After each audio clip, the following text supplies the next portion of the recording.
এদের ঋতুস্রাব আজ যাকে অপবিত্র বলা হয়, প্রাচীন বেদ ও পুরাণ কিন্তু একে দেখেছিল দেবী শক্তির প্রত্যক্ষ প্রকাশ হিসেবে। বেদ ও পুরাণে নারী কখনো দুর্বল নয়, শাস্ত্র স্পষ্টভাবে বলেছে নারী সৃষ্টি, নারী শক্তি, নারীই ধারক। বেদে বলা হয়েছে যেখানে সৃষ্টি জন্ম নেয় সেখানেই শক্তির অধিষ্ঠান, আর সেই শক্তির প্রথম আধার নারীর শরীর।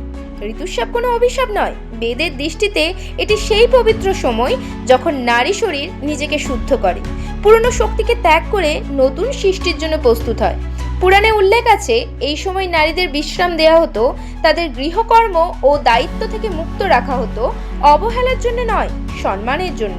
কারণ শাস্ত্র জানতো এই সময় নারী বাহিক কাজ নয়, নিজের ভেতরের শক্তির পুনর্গঠন করে। কিন্তু কালের প্রভাবে মানুষ শাস্ত্রের অর্থ বুঝতে ভুল করলো, সম্মান বদলে গেল নিষিদ্ধে, আর শক্তিকে বলা হলো অশুদ্ধ, যা আসলে ছিল শুদ্ধতার সর্বোচ্চ স্তর। যে শরীর জীবন সৃষ্টি করে, শাস্ত্রের চোখে সে শরীর কখনো অপবিত্র হতে পারে না। অশুদ্ধতা শরীরে নয়, অশুদ্ধতা শাস্ত্রের প্রকৃত অর্থ না বোঝার ভ্রান্ত ধারণায়। যদি মনে হয় এই বেদ পুরাণের সত্য জানা দরকার, কমেন্টে লিখুন শক্তি। ভিডিও শেয়ার করুন, কারণ প্রাচীন জ্ঞান ভুলে গেলে ভুল বিশ্বাস জন্ম নেয়। আর বেদ ও পুরাণের এমনই অজানা ও বিকৃত হয়ে যাওয়া সত্য জানতে রহস্য কথা চ্যানেলটি এখনই সাবস্ক্রাইব করুন।